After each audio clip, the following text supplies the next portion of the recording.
What do you make of this last-minute change of heart by Chuck Schumer? He had a Hobson's choice. It was damned he do, damned he didn't. He didn't have really a choice here. And the shutdown, it doesn't benefit anybody. And at this particular stage, we're 5 months in or 6 months into the fiscal year. Quite frankly, we should be working on the fiscal year that's coming up in October in 6 months. That's where we should be right now.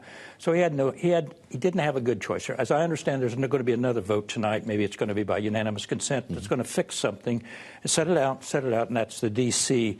provision that was in the CR that caused a lot of consternation here in the Capitol. And so that may have helped him a little bit along in getting the votes that he needed here. But as I say, he didn't really have a good choice here. Well, if it was a difficult choice, it also means that it's a choice that not everyone agreed with. If this is a Democratic Party that is now perhaps more fractured than it already was, what are the implications for going forward as they try to fight battles on other legislation that a Republican-controlled Congress? Well, as was mentioned in your lead-in here, there's still a lot to be done here, and that relates to the bigger picture, and that is the adoption of a budget blueprint for the fiscal year that we're in, fiscal year 25, that has the tax cuts, has the additional savings that they're trying to achieve. There are a long ways between where those two are right now, the Senate and the House, way different. And in order to get to the tax bill that the president wants, in order to get to the savings, they're going to have to pass a budget resolution conference agreement. They're nowhere near that.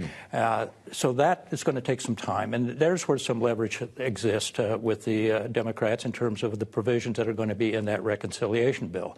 Now, admittedly, if you get to actually get a budget resolution conference agreement with a reconciliation instructions agreed to, which will be difficult, they do avoid the 60-vote hurdle at that particular point. But we've still got a long way to go. And like I say, right now, we still should be looking also about what we just passed here for the fiscal year 25. We should be also looking at what we're going to do about appropriations that will be up against another shutdown come here at the end of September. God, what a thought. As we show a live view of the Senate chamber right now on Bloomberg TV and on YouTube, these are the procedural votes that will lead, of course, to the big one here when it comes to the CR. It does seem like it's going to pass, Bill. But what you're talking about, the friction that's coming, is all about Republicans, right? Will Democrats even play into the reconciliation process? And can this Republican majority get to see eye to eye on the Trump agenda? I think you're going to find that there's going to be some difficulty even within the Republican Party. That's the problem, isn't it? Well, it'll be on some of those spending items, particularly as it relates to one of the big saving items that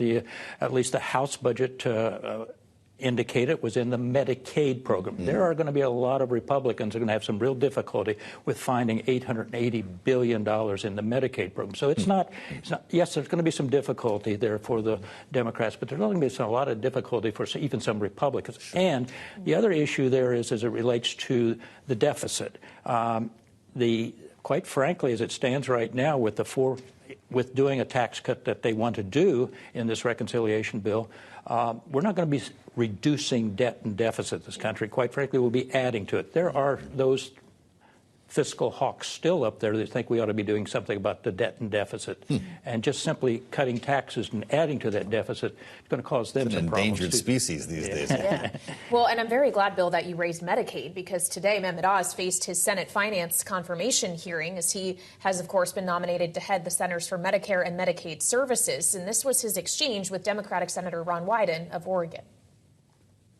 Since you cherish Medicaid, will you agree to oppose cuts in the Medicaid program? I cherish Medicaid, and I've worked within the Medicaid environment quite extensively, as I highlighted, practicing at Columbia University. That's not the question, Doctor. The question is, will you oppose cuts to this program you say you cherish? Time's short. I want to make sure that the patients today and in the future have resources to protect them if they get ill. Let the record show that I asked a witness who said he cherishes this program, will you agree to oppose cuts? And he would not answer a yes or no question.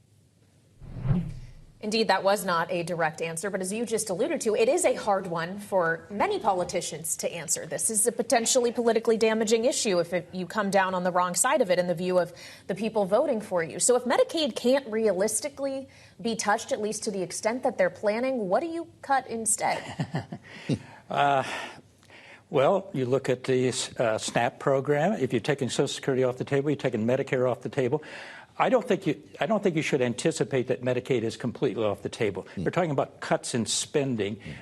You hear the president and you hear the Doge people talk about waste, fraud, and abuse. Now, nobody's for waste, fraud, and abuse in any of these programs. How much is in there? The GAO last week indicated that maybe there was $31 billion in overpayments in the program. That's not fraud. It's just management errors and putting together. So there is something. And also they're talking about work requirements. Are those cuts? I don't know. So you'll see some movement around the area there.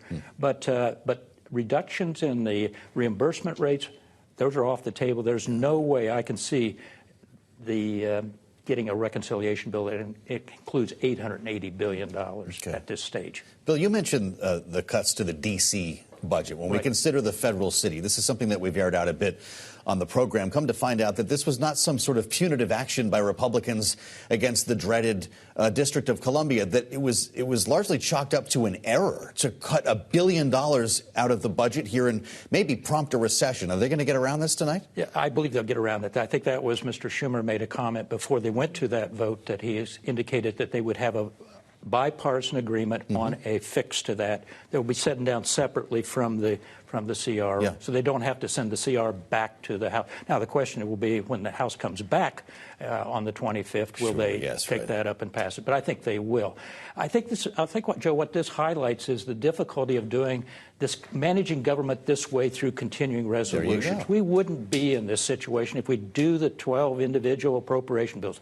A CR does not have a report that goes, so this provides a lot of flexibility for the administration to implement what's in this CR, as opposed to if you pass an individual appropriation bill, you're going to have report language that gives a lot more guidance and a lot more say for the legislative branch over how the money is going to be allocated, even with the numbers that they're providing. But all this points up to the difficulty of operating under a continuing resolution, which unfortunately we've had a lot over the many years that I've been here. No doubt. Well, all of it, of course, factoring into the fiscal responsibility equation for the U.S. If it was this hard to just, and it's not necessarily a done deal yet, though it does look like we're on track here, Bill, if it's this hard to just keep the government funded, even through continuing resolution, how hard is it going to be to lift the debt ceiling in a few months? Well, of course, if the debt limit is put in that reconciliation bill, they could avoid the 60-vote hurdle.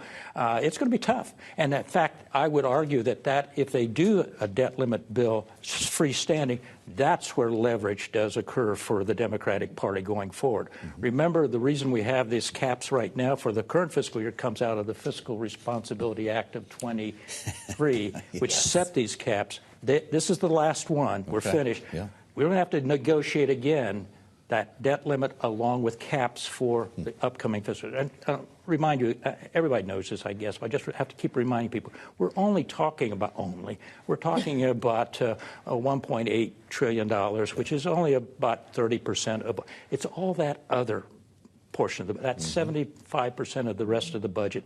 That's where the tough stuff lies. Medicare, Medicaid, Social Security, food stamps or SNAP benefits, all those, that's where the real difficulty gets to when it comes to finding consensus.